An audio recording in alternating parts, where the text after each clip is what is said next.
Dictionary defines family as household, parents and their children, relatives, all descended from a common ancestor. Lineage, a group of similar related things. But everyone has their own definition of family or what makes a family. Sometimes it's not about having the same DNA. or the same last name. Sometimes it's about connection. Feeling understood, knowing you're not alone. Belonging to a tribe. or just simply belonging.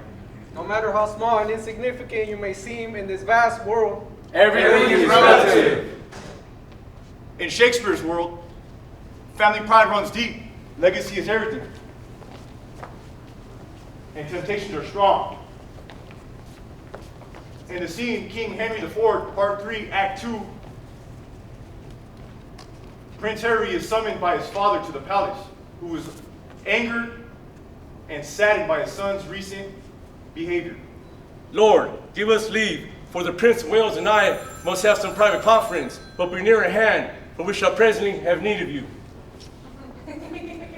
I know not whether God will have it for some displeasing service I have done, that in his secret doom out of my blood he'll breed revengement and escort for me. But thou dost in thy passage of life make me believe that thou art only marked for the hot vengeance and the rod of heaven to my mistreatings.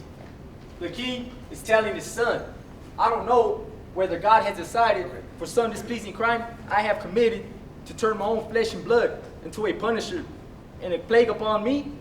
The course of your life has me convinced you're only meant for one purpose in this world, to be God's vengeance against me for all my misdeeds. He goes on to ask the prince, why else would such disorderly and low desires call themselves equals with a prince like you? Tell me else, such desires and no desires. Such poor, such wretched, such lewd. Such barren pleasures, rude society, as thou art matched withal, and grafted to, accompany the greatness of thy blood, and hold her level with thy princely heart. Prince Harry is moved by his father's words, and asks for another chance to prove he is worthy of his father's confidence. so please, your majesty, I could quit all offenses with as clear excuse as I am doubtless I can purge myself of many I am charged with all. Yet such extenuation let me beg as in reproof of many tales devised, which oft the ear of greatness needs must hear, by smiling pig thanks and the babes of new smoggers. I may for some things be true, wherein my youth hath faulty, wandered, and irregular. Find pardon on my true submission. Family.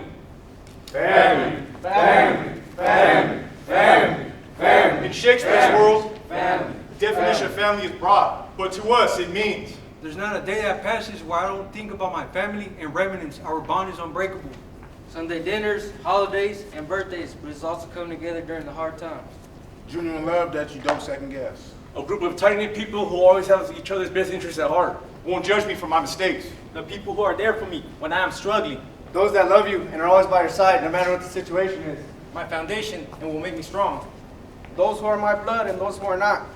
The two people in my life that made many sacrifices on my behalf to mold me into the man that I am today. Wisdom.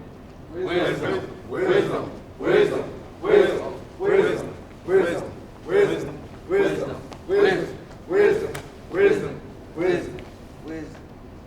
Often, family members can be a source of wisdom and knowledge.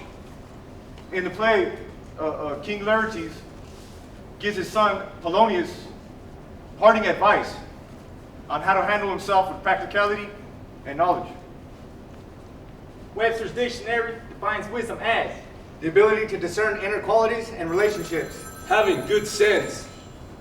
a wise attitude, belief, or course of action. Based on the teachings of the ancient wise man.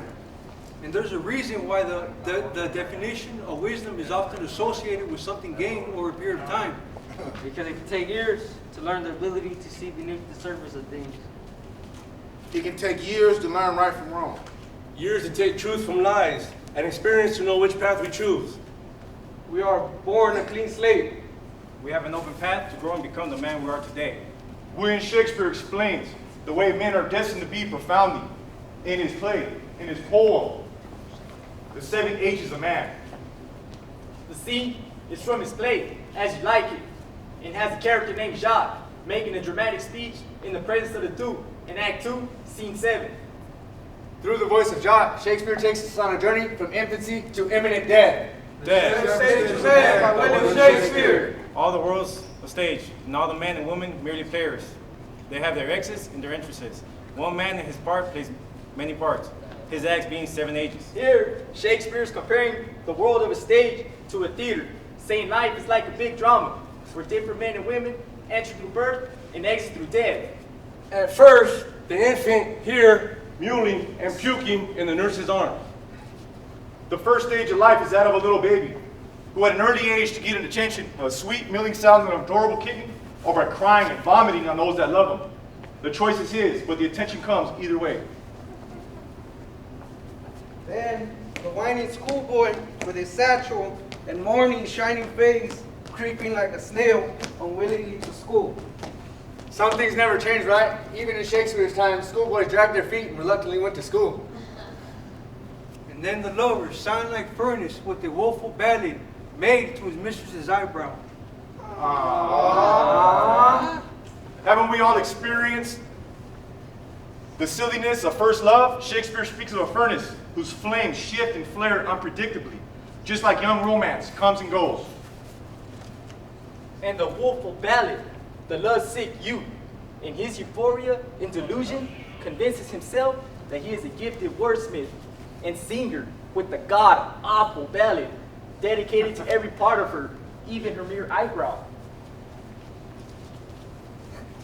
Oh, girl, I just want to make you mine, even with that little eyebrow.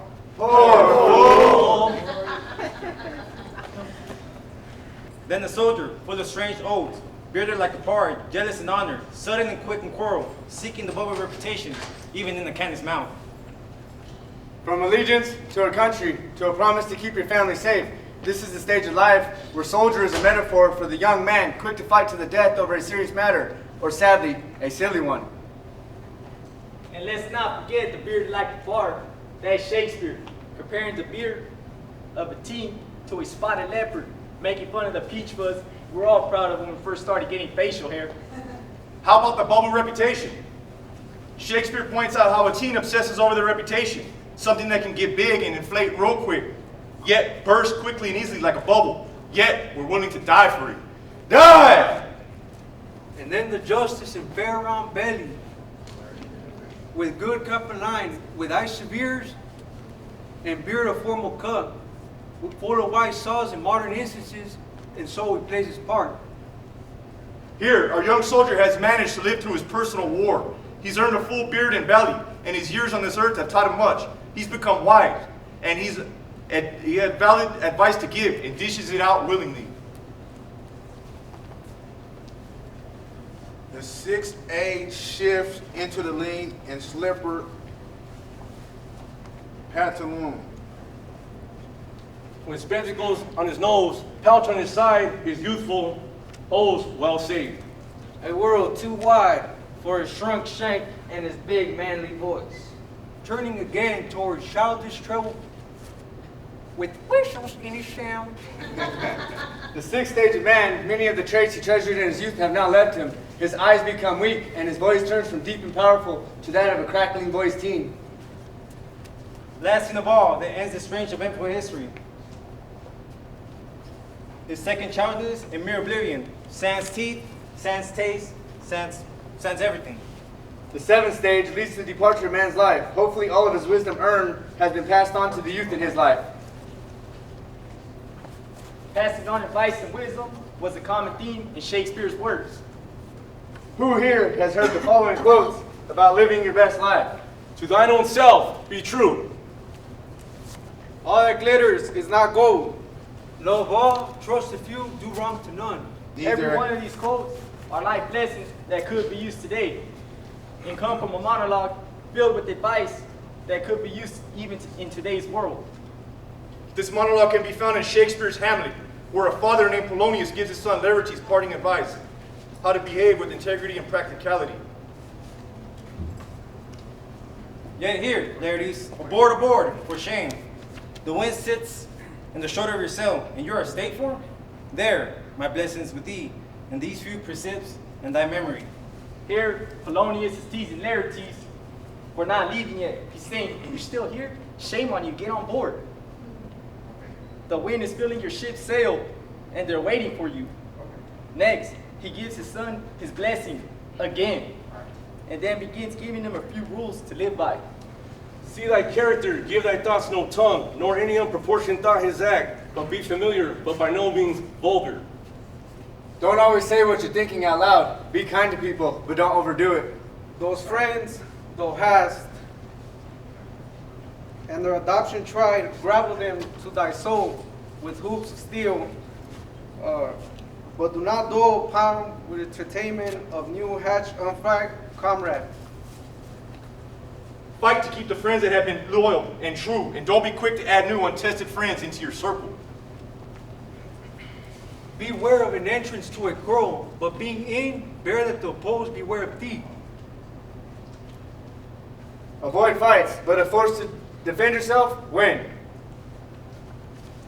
Give every man thy ear, but few thy voice. But take each man's censure, but reserve thy judgment. Listen to everyone, but speak to few. Costly thy habit, as thy purse can buy, but not expressed in fancy, rich, not gaudy.